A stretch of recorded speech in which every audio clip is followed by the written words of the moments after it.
Welcome बच्चों, geography classes में आपका फिर से स्वागत है। आज हम एक नया टॉपिक के साथ उपस्थित हैं आपके साथ। और हम लोग इसमें देख रहे हैं कि ये मैन्युफैक्चरिंग इंडस्ट्री के बारे में आज हमारा टॉपिक होने वाला है। तो मैन्युफैक्चरिंग यूनिट्स इंडस्ट्री है वो कहते किसको हैं, या उसके कितने प्रकार के हैं होते हैं वो, या उसके एग्जाम्पल्स वगैरह, और इसी प्रकार से बहुत सारा चीज हम लोग इसमें जानेंगे। तो एक्चुअली में मैन्युफैक्चरिंग इंडस्ट्री जो है इसको हम लोग निर्माण उद्योग कहते हैं। इसको क्या कहते हैं? निर्माण उद्योग के नाम से इसको जानते हैं। इसको हम लोग निर्माण उद्योग कह सकते हैं।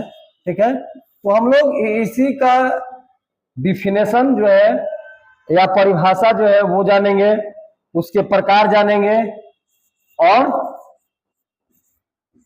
वित्त मतलब एग्जाम्पल हम ये जानेंगे, समझेंगे। ठीक है, इनकी विभिन्न पहलुओं पर आज हम चर्चा करने वाले हैं। ठीक है, तो अंत तक हमारे साथ बने रहिएगा। बहुत बारीकी से चीजों को समझना पड़ेगा। जो तो इसमें हम लोग सबसे पहला काम करेंगे कि इसको हम लोग डिफाइन करेंगे, निर्माण उद्योग कहते किसको है। तो इसको समझाने के लिए थोड़ा सा आपको हम बैक ले चलते हैं। कुछ चीजों को अगर आप नहीं समझे हुए रहेंगे तो इसको बेहतर तरीका से आप नहीं समझ पाएंगे। तो इसलिए हम चाहते हैं कि थोड़ा सा हम लोग पीछे चले। तो पीछे चले, जैसे आप पहले पढ़े होंगे, पहले की कक्षाओं में पढ़ चुके होंगे कि जैसे प्राथमिक क्षेत्र होता है, ठीक है, आपका फर्स्ट सेक्टर होता है, सेकंड सेक्टर होता है, ठीक है, सेकंड सेक्टर होता है। इसी प्रकार से थर्ड सेक्टर होता है, ठीक। तो इस तरीका से यानी कि जो प्रथम सेक्टर है यानी जो फर्स्ट सेक्टर है, तो फर्स्ट सेक्टर कौन है? तो फर्स्ट सेक्टर जो प्रकृति प्रदत्त है, जो प्रकृति से डायरेक्ट हमें प्राप्त हुआ है, उसको हम लोग ना प्राथमिक सेक्टर में रखते हैं, उसको प्रथम क्षेत्र बोलते हैं। ठीक है, प्राथमिक क्षेत्र बोलिए, प्रथम क्षेत्र बोलिए, या फर्स्ट सेक्टर बोलिए, सबका मीनिंग सेम है। तो जैसे फर्स्ट सेक्टर में कौन कौन आया? तो आपका एग्रीकल्चर हो गया, जो भी कृषि कार्य हो रहे हैं वो फर्स्ट सेक्टर में आएंगे। ठीक है, या तो एनिमल हस्बेंड्री हो गया, या जानवरों से जो भी प्रोडक्ट आपको प्राप्त हो रहे हैं वो फर्स्ट सेक्टर का है, या मिनरल्स वगैरह हो गया। ठीक है, यानी कि भूगर्भ में छिपे हुए खनिजों को जो है वो सारे जो है कि फर्स्ट सेक्टर में आते हैं। ठीक है, तो जब फर्स्ट सेक्टर में यानी कि जो प्राथमिक क्षेत्र है, उन प्राथमिक क्षेत्रों के जो भी मटेरियल हैं, जो भी सामग्री हैं, ठीक है, या तो वो मिनरल्स रहे, या तो एनिमल से संबंधित कोई, जैसे उसका मांस रहा, दूध रहा, ठीक है, या एग्रीकल्चर बेस्ड कुछ अन्य चीजें रहे। अब उनको शोधन करके या परिशोधन करके, ठीक है, संशोधन करके, ठीक, जब उसको गौण उत्पादों में बदला जाता है, ठीक है, तो वह गौण उत्पाद जो है आपका निर्माण का कार्य कर रहा है। वो क्या कर रहा है? मैन्युफैक्चरिंग कर रहा है। तो एक तरह से वो मैन्युफैक्चर जब हुआ, वो आपका निर्माण उद्योग कहलाएगा। ठीक है, या निर्माण उद्योग को और बेहतर तरीका से डिफाइन इस प्रकार से किया जा सकता है कि जब मानव अपनी कौशल से, ठीक है, प्राथमिक क्षेत्र के वस्तुओं को शोधन परिशोधन कर जहां करता है, ठीक है, वो क्या है? निर्माण उद्योग है। वो क्या है? आपका मैन्युफैक्चरिंग इंडस्ट्री कहलाएगा। ठीक है, तो यानी कि जब गौण उत्पादों को एक तरह से समझिए कि प्राकृतिक से या जो प्राथमिक क्षेत्र से किसी वस्तु को गौण उत्पाद में बदला जाता है, और गौण उत्पादों से जो मटेरियल तैयार होता है, ठीक है, जो भी सामग्री तैयार होंगे वो मैन्युफैक्चरिंग इंडस्ट्री के कहलाएगा। ठीक है, थोड़ा सा वीडियो पॉज करते हैं, इसके बाद आते हैं।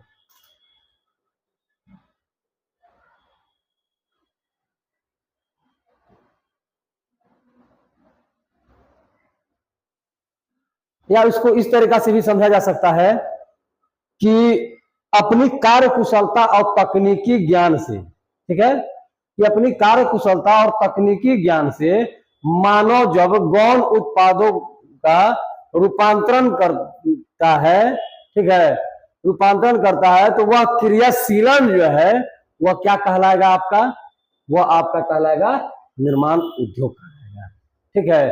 तो अब एक चीज और यहां सवाल उत्पन्न हुआ कि ये गौण उत्पाद क्या है, ठीक है, या गौण उत्पादन है क्या। तो गौण उत्पादन को हम लोग समझ लेंगे, इसके बाद आगे बढ़ेंगे, ठीक है। तो गौण उत्पादों को हम लोग पहले समझेंगे, इसके बाद आगे बढ़ेंगे, क्योंकि गौण उत्पाद नहीं समझ में आएगा तो हमको बहुत आगे परेशानी हो जाएगा, ठीक है।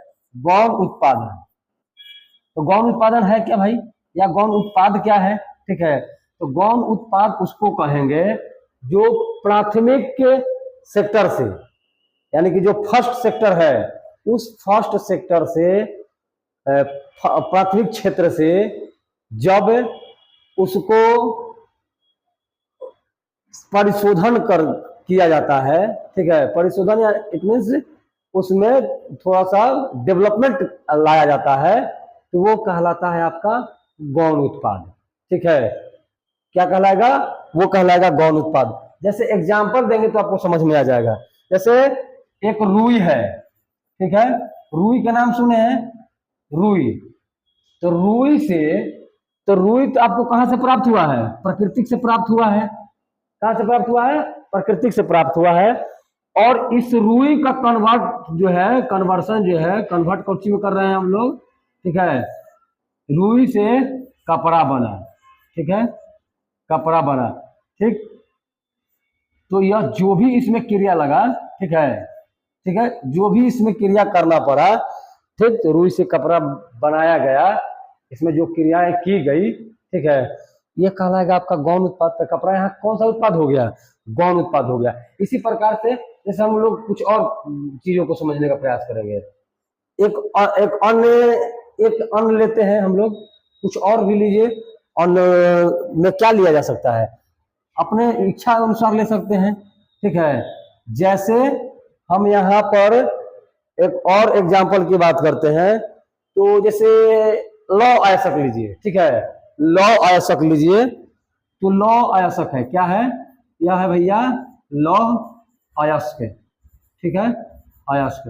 तो लौ अयस्क कहाँ था, ये मिनरल था, ठीक है, और इस मिनरल से क्या प्राप्त कर दिए, इस्पात बना दिए, ठीक है, इस्पात बना। इस्पात बोले तो स्टील, ठीक है, स्टील जब बना, यह कहलाया आपका गौण उत्पाद कहलाया, ठीक है। तो इन्हीं गौण उत्पादों को, ठीक, या इन्हीं गौण उत्पादों को, यानी कि यह प्राथमिक क्षेत्र का था, ये आपका प्राथमिक क्षेत्र था, इसको गौण उत्पाद में बदला गया, और यह जो क्रियाशीलन हुआ, ठीक है, यह कहलाया आपका मैन्युफैक्चरिंग इंडस्ट्री। आई होप बेहतर तरीका से समझ में आया होगा। ये कहलाया आपका निर्माण उद्योग, इसको कहा जा सकता है। तो हम यहाँ डिफाइन कर चुके कि निर्माण उद्योग कहते किसको है, ठीक है। तो अब एक चीज और आता है कि यह निर्माण जो है कि किस किस कारकों पर निर्भर करता है, या वह कौन से कारक होंगे जो निर्माण को, या जो निर्माण उद्योग है इसको प्रभावित करता है, ठीक है, इसको क्या करता है, प्रभावित करता है, ठीक है। तो हम लोग उस फैक्टर पर चर्चा करेंगे, ठीक है, वो कारक पर बात करेंगे जो इसको प्रभावित करता है। तो आप खुद से सोचिए कि कोई निर्माण कार्य है, हो रहा है, किसी भी तरह का हम लोग उद्योग धंधा कर रहे हैं, तो वो किन बातों पर निर्भर करेगा, ठीक है। तो वो मेनी मोर्स, बहुत सारे बातों पर वो निर्भर करेगा भैया। जैसे वहां की जो पॉलिटिकल स्थिति होगी वो भी उसको प्रभाव डालेगा, वहां का जो ज्योग्राफिकल स्ट्रक्चर होगा वो भी उसको प्रभावित करेगा, आर्थिक दशाएं उसको प्रभावित करेंगी, पूंजी प्रभाव डालेगा, इसी प्रकार से कच्चा माल जो है कि प्रभाव डालेगा, उसके लिए बाजार प्रभाव डालेगा, ठीक है। तो इन्हीं सब पहलुओं पर चर्चा करने के लिए हम लोग आगे बढ़ते हैं और बारी बारी से समझने का प्रयास करेंगे कि वह कौन कौन कारण है जो मैन्युफैक्चरिंग इंडस्ट्री को प्रभावित कर रहा है, मैन्युफैक्चरिंग पर प्रभाव डाल रहा है। ठीक है, तो हम लोग आगे बढ़ते हैं। तो देखिए, ये हम लोग देखेंगे कि उद्योगों को कौन कौन प्रभावित कर रहा है। ठीक है, उद्योग को यहाँ प्रभावित कौन कौन कर रहा है। तो देखिए, यानी कि उद्योगों की अवस्थिति को प्रभावित करने वाले कारक, इसको हम लोग लिख सकते हैं कि जो उद्योग है, ठीक है, उन उद्योगों को प्रभावित करने वाले बहुत सारे कारक हो सकते हैं, जिनमें से कुछ कारकों की विवेचना हम निम्नलिखित कर रहे हैं। इसको ऐसे आप लिख सकते हैं। ठीक है, ये की पॉइंट है, हम इसको एक्सप्लेन करेंगे। ठीक है, कि किस प्रकार से यह जरूरी हो जाता है। तो आप जो है कि अंत तक बने रहिए और देखिए कि उद्योगों के लिए निर्भरता किस किस पर है, किसके बिना उद्योग अधूरा माना जाता है। ठीक है, या बेस जो है कि मटेरियल, वो उसके लिए क्या हो सकता है। ठीक है, तो हम शुरुआत में बोले कि बहुत सारा कारण हो सकता है, लेकिन हमने कुछ कारणों को यहाँ हाईलाइट किया हुआ है जो आपके एग्जाम के दृष्टि से बेहतर होंगे। ठीक है, तो हम सबसे पहले देख पा रहे होंगे, आप लोग भी देख पा रहे होंगे कि सबसे पहला जो है कच्चा माल की अनिवार्यता, यानी कि उद्योगों की अवस्थिति को जो प्रभावित करेगा, सबसे पहले भैया कौन करेगा? कच्चा माल करेगा। कच्चा माल इट मीन्स रॉ मटेरियल। ठीक है, कच्चा माल इट मीन्स रॉ मटेरियल, यानी कि रॉ मटेरियल किस प्रकार से प्रभावित करेगा, अब यह चीज समझना है। तो देखिए, किसी भी उद्योग के लिए या किसी भी काम के लिए उसका बेस मटेरियल कुछ कुछ होता है। अब जैसे रॉ मटेरियल रहेगा ही नहीं, ठीक है, आपको खिलौना बनाना है और उसके लिए रॉ मटेरियल है नहीं, आपको ये शर्ट बनाना है और इसके लिए रॉ मटेरियल है नहीं, तो एक्चुअली में रॉ मटेरियल किसको कहते हैं, वो भी चीज समझना है, समझने वाला होगा। या जो कच्चा माल किसको कहेंगे, तो देखिए कच्चा माल बहुत तेरे हो सकते हैं। ठीक है, तो उनमें से जैसे सब के लिए कच्चा माल अलग अलग होता है, हर तरह के बिजनेसों के लिए, हर तरह के उद्योगों के लिए कच्चा मटेरियल अलग अलग हो सकता है। जैसे वो निर्भर करता है कि किस पे आधारित है, वो जो उद्योग है वो किस चीज पर आधारित है, या क्या वो एग्रीकल्चर बेस्ड उद्योग है, या वो मिनरल बेस्ड उद्योग है, या वो एनिमल बेस्ड उद्योग है। जैसे मान लीजिए कि दूध से संबंधित या मांस से संबंधित उद्योग कर रहे हैं, तो उसके लिए वो आपका, जैसे आपको रसगुल्ला की दुकानें खोलनी है, ठीक है, ऐसा समझिए, समझने के लिए बोला जा रहा है, आपको एक रसगुल्ला की दुकानें चलानी है, तो आपके लिए रसगुल्ले के लिए रॉ मटेरियल क्या होगा, तो रसगुल्ला के लिए रॉ मटेरियल उसके लिए दूध होगा। आपको ईंटा का भट्ठा चलाना है, तो उसके लिए रॉ मटेरियल क्या होगा, तो उसके लिए रॉ मटेरियल होगा मट्टी होगा। वह कौन मट्टी? चिकनी मट्टी, जिससे ईंट बनाए जा सकते हैं, आस्क ब्रिक्स जिसको हम लोग बोल सकते हैं। ठीक है, या इसी प्रकार से अन्य तरह के, जैसे आपको एक चिप्स की दुकानें खोलनी है, चिप्स बनाने हैं, तो आपके लिए रॉ मटेरियल क्या हो जाएगा? आलू आपके लिए रॉ मटेरियल हो जाएगा। आपको लड्डू की दुकानें खोलनी है, ठीक है, तो इसी प्रकार से उसके लिए, जैसे आपको चीनी का कारोबार कर रहे हैं, तो उसके लिए रॉ मटेरियल क्या हो जाएगा? उसके लिए रॉ मटेरियल ईख हो जाएगा। अर्थात रॉ मटेरियल सबके लिए बदलता रहता है। आपको कपड़ा क्या इंडस्ट्री लगाना, उद्योग लगाना है, तो आपके लिए जैसे टेक्सटाइल उद्योग, तो आपके लिए रॉ मटेरियल क्या हो जाएगा? आपके लिए कॉटन आपके लिए रॉ मटेरियल हो जाएगा, है कि नहीं? इसी प्रकार से आप जिस भी तरह के काम कर रहे हैं उसमें रॉ मटेरियल जो है या कच्चा माल जो है उसका होना अनिवार्य है। ठीक है, अगर यह कच्चा माल जो है कि नहीं होगा तो उद्योग जो है, उद्योग को बहुत बड़ा प्रभाव डाल सकता है। यानी कि कुछ है ये नहीं है तो आप करेंगे क्या? तो कच्चा मटेरियल बहुत अनिवार्य है। इसी प्रकार से शक्ति की आपूर्ति जो है, पावर सप्लाई, ठीक है, इसको हम लोग पावर सप्लाई कर सकते हैं। पावर सप्लाई जो है भैया, ये भी प्रभावित करता है उद्योग को ये प्रभावित करता है पावर सप्लाई। तो पावर सप्लाई कहने का क्या मतलब है? देखिए, पावर सप्लाई कहने का मतलब है कि शक्ति का जो पावर है, ठीक है, जो भी इलेक्ट्रिसिटी वगैरह है, उस कंपनी को, उस उद्योग जहाँ पे उद्योग लगाए गए हैं, अगर उसको नहीं अवेलेबल कराया जाएगा, सप्लाई अगर नहीं दिया जाएगा, तो उसके संयंत्र चलेंगे कैसे? बड़े बड़े जो मशीनरी होंगी वो मशीनें चलेंगे कैसे? तो बिना पावर के तो पॉसिबल नहीं है एक्चुअली। उस पे या तो छोटा उद्योग करिए या तो बड़ा उद्योग करिए, उसके लिए भी पावर की सप्लाई बहुत जरूरी है। जैसे हम लोग अभी यहाँ यहीं पर कर रहे हैं, तो हमने यहाँ लाइट लगा रखा है, ठीक है, और फैन चल रहे हैं, ये आपका एसी चल रहा है, ठीक है। तो एक तरह से बिना पावर के ये चीज पॉसिबल नहीं ना है, बिल्कुल नहीं है। ये आपका जो बोर्ड चल रहा है पावर से ही चल रहा है, पावर नहीं रहेगा तो पावर सप्लाई बंद, तो ये वीडियो आना जाना बंद, ठीक है। तो यह प्रभावित कर सकता है, ठीक है। तो उद्योग को प्रभावित करने में शक्ति की अति महत्वपूर्ण भूमिका हो जाती है, इसलिए शक्ति की आपूर्ति का ध्यान रखना अनिवार्य हो जाता है, ठीक है। और आगे देखते हैं तो उद्योग के लिए श्रमिक या मानव संसाधन, ठीक है, अर्थात लेबर हो गया आपका, लेबर या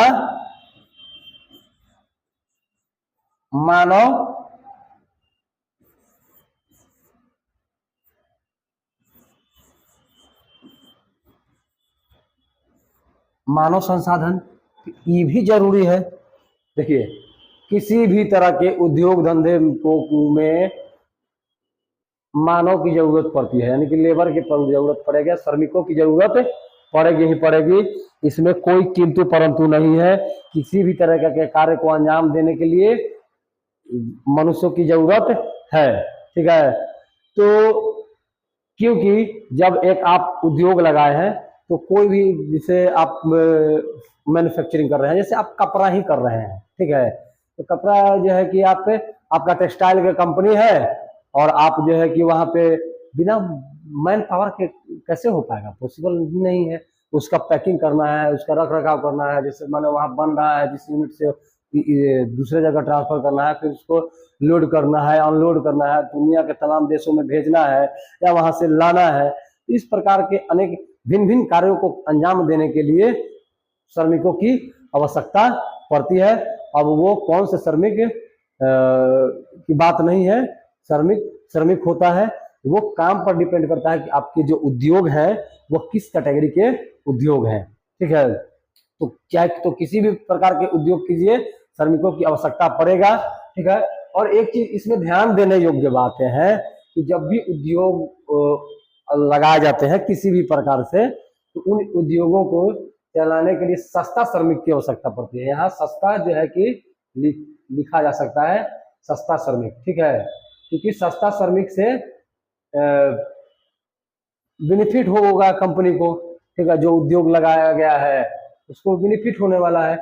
और चौथा बात अगर देखते हैं तो बाजार, देखिए बाजार जो है अति महत्वपूर्ण हो जाता है, क्योंकि कोई भी आप सामग्री बना लिए, ठीक है, उद्योग आपने किसी भी प्रकार का ABCD किसी भी प्रकार का आप उद्योग लगाए हैं और बाजार नहीं है, तो बाजार नहीं है तो भैया बाजार लग जाएगा, इट मीन्स आपका बाजार लग जाएगा। मैन्युफैक्चर करने का कोई मतलब ही नहीं बनता है जब तक आप को बाजार नहीं मिलेगा। किसी भी प्रकार से आप मैन्युफैक्चरिंग नहीं कर पाएंगे तो ये एक प्रकार से प्रभाव डालेगा ही डालेगा। जैसे आपने कुछ यूनिट्स लगाए हैं, ठीक है, कुछ मैन्युफैक्चरिंग यूनिट्स लगाए, ठीक, उसके लिए बाजार नहीं मिलेगा तो आप क्या करेंगे? केवल प्रोडक्शन करेंगे, प्रोडक्शन करके स्टोर करते जाएंगे तो उसका तो कोई मतलब नहीं बनता है। तो इसलिए बाजार का होना अनिवार्य है। जैसे आपने खाने पीने की कोई मटेरियल पर हम लोग बात कर लेते हैं। जैसे आपने समोसा बेचना स्टार्ट किया, ठीक है, समोसा बेचना आप स्टार्ट किया। हम बहुत छोटी सी बात बता रहे हैं, ठीक है। तो अगर वो खरीदार नहीं रहेगा तो आप बनाएंगे ही नहीं, जाहिर सी बात है, ठीक है। तो यह जो है कि बाजार भी आपको प्रभावित करता ही है। इसको हम लोग मार्केट बोलते हैं, ठीक है। मार्केट जो है भैया प्रभाव डालेगा। किस प्रकार से डालेगा? जैसे मान लीजिए कि आपने एक बहुत बड़ा बूट की कंपनी बना लिया है और उस बूट का कीमत जो है कि आप मार्केट में 20,000 रख दिए, 50,000 रख दिए, ठीक है, और उसका खरीदार नहीं है, तो उस तरीके के आप बनाएंगे ही क्यों? आप कुछ खिलौने की कंपनी लगा रहे हैं, ठीक है, या आप जो है कि खिलौना के अलावा अन्य अन्य तरह के कुछ और भी लगा पाएंगे, ठीक है। तो उसके लिए बाजार का होना नितांत आवश्यक है। बाजार नहीं रहेगा तो आप किसी भी तरह की कंपनियां, किसी भी तरह के उद्योग धंधे फल फूल नहीं पाएंगे, क्योंकि जब वो मैन्युफैक्चरर होंगे तो उसको स्टोर करके नहीं रखा जाएगा, इसलिए उसको बाजार में बेचने के लिए बाजार की आवश्यकता होगी ही होगी, ठीक है। यानी कि बाजार रहेगा तो डिमांड रहेगा, ठीक है, डिमांड बढ़ेगा, ठीक, डिमांड यानी कि मांग बढ़ेगा, और मांग बढ़ेगा तो आप उस मांग की पूर्ति के लिए काम करेंगे, ठीक है, प्रोडक्शन करेंगे, ठीक, अन्यथा नहीं होगा तो नहीं करेंगे। और उन सब में जब बात आती है तो एक परिवहन हो जाता है, आपका ट्रांसपोर्टेशन हो जाता है, ट्रांसपोर्टेशन एक आपका हो जाएगा भैया ट्रांसपोर्टेशन। तो ट्रांसपोर्टेशन कैसे प्रभावित करता है? तो किसी भी सामान को, मशीन को लाना हो, ले जाना हो यूनिट्स में, या वहां से प्रोडक्शन जो हुआ है उसको वो बाहर भेजना हो, मार्केटों तक पहुंचाना हो, या रॉ मटेरियल लाना हो, ठीक है, या इसी प्रकार से अन्य तरह के अन्य कार्यों को अंजाम देना हो, तो परिवहन की आवश्यकता पड़ता है, ठीक है। क्योंकि परिवहन बगैर जो है उद्योग नहीं चल पाएगा। जैसे आपने कोई सामग्री बना लिया है, आप जो है कि किसी भी प्रकार के जो है कि सामान आपने बना लिया है अपने उद्योगों में, ठीक है, प्रोडक्शन जो है कि उसका हो गया है। जैसे माने आपने कांच का एक उद्योग लगाया है, ठीक है, कांच बेस्ड उद्योग है, और उसको भेजने के लिए, ठीक, तो परिवहन की जरूरत पड़ेगा ही पड़ेगा, क्योंकि आप जितना मैन्युफैक्चर करेंगे उतना अपने घर में यूज नहीं कर जाएंगे, उसको बाहर बाजारों में भेजना ही पड़ेगा। तो उसके लिए साधन जो है कि परिवहन महत्वपूर्ण साधन हो जाता है। तो परिवहन भी आपका, ठीक है, या तो वो जल परिवहन हो सकता है, जल परिवहन हो सकता है, या तो वो थल परिवहन हो सकता है, ठीक है, या तो वो वायु परिवहन हो सकता है। वायु परिवहन यानी कि हवाई जहाजों द्वारा, ठीक है, थल माने आपका रेलगाड़ी हो गया, ठीक है, रेल हो गया आपका, बस ट्रक, ठीक है, बस ट्रक ईटीसी, ठीक है, और वायु में आपका हवाई जहाज हो गया, हवाई जहाज हो गया, जल परिवहन में नौका हो गया आपका, जलयान कह सकते हैं, ठीक है, बड़ा नाव या छोटा नाव जैसा वो आपका कार्य रहा वैसा भेजा जाता है। तो जैसे दुनिया में जैसे अब हमारे यहाँ चाइना ही सामान भेजता है, तो बनाता तो है वो अपने यहाँ, ठीक है, लेकिन हमारे यहाँ आता है कि नहीं आता है? तो कैसे आता है? तो परिवहन जो है जल मार्ग हो जाए, वह आपका वायु मार्ग हो जाए, या मैनी मोर इसी तरीका से वो दूसरे जगहों पर वो भेजता है। तो वो भी देखिए कि बाजार खोज रहा था। तो भारत को एक चाइना को एक बड़ा बाजार मिल गया है भारत, वो अपना सारा चाइनीज माल जो है कि हमारे यहाँ ठेल देता है, ठीक है। हम लोग उतना टिप्पणी में नहीं जाएंगे कि क्यों ठेल रहा है, हम लोग क्यों नहीं रोक रहे हैं, वो प्रोपेगेंडा है, उस प्रोपेगेंडा में नहीं फंसना है, हम लोगों को मूल बातें समझनी है, ठीक है। और पूंजी भी अफेक्ट करता है, ठीक है, एक पूंजी भी अफेक्ट करता है, अर्थात इसको हम लोग कैपिटल बोल सकते हैं, ठीक है, कैपिटल भी अफेक्ट करता है, किसको? तो भैया उद्योग को प्रभावित करता है। जैसे किसी भी कार्य को करने के लिए आपको पूंजी की आवश्यकता होगा। आप एक लहसुन की दुकान खोलना चाहेंगे तो उसमें भी इन्वेस्टमेंट लगेगा।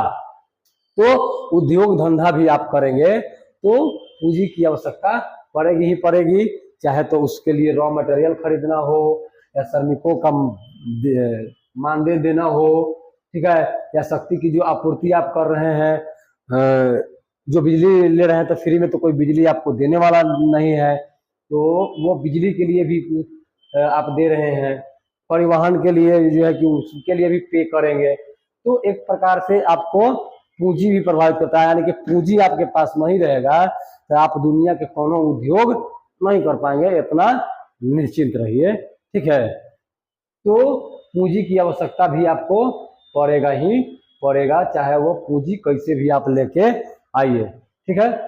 या तो आप अगल बगल से पैसा मांग के आइए, किसी से कर्ज लेके आइए, ठीक है, या आपके जो पूर्वज के जो संपत्ति रहे हैं, बाप दादों ने आपके लिए जो छोड़ गया है उसका आप इस्तेमाल कर सकते हैं। और जिसके पास नहीं है उसके पास बैंकिंग की सुविधा है, ठीक है, बैंकिंग की सुविधा भी आपको प्रभावित करता है, ठीक। उद्योगों को प्रभाव जो है कि उद्योगों पर प्रभाव बैंकिंग की सुविधा है। जैसे मान लीजिए कि किन्हीं क्षेत्रों में बैंकिंग की सुविधा नहीं है तो उन क्षेत्रों में उद्योगों की मात्रा जो है कि कम मिलेगा, ठीक है।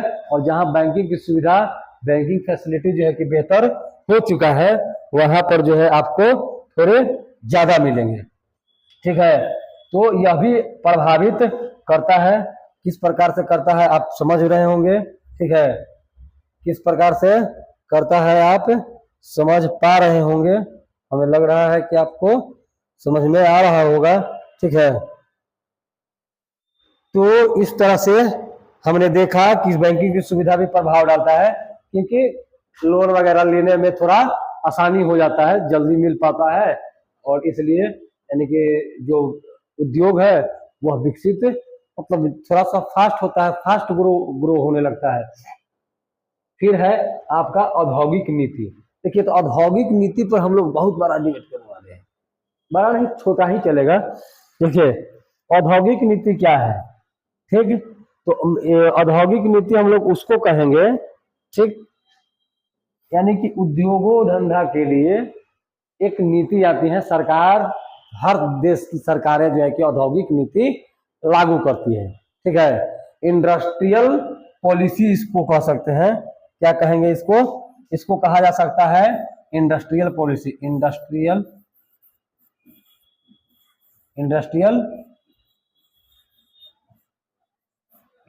पॉलिसी। तब इंडस्ट्रियल पॉलिसी क्या है? देखिए समझिए, इंडस्ट्रियल पॉलिसी उस पॉलिसी को कहेंगे जिससे इंडस्ट्री को डेवलप होने में सरकार की भूमिका भी निभाती है। और सरकार ने ये हमारे देश की अगर अपनी देश की बात करते हैं तो अपनी देश की सरकारों ने भी आपका इंडस्ट्रियल पॉलिसी जो है कि लाया था। कब?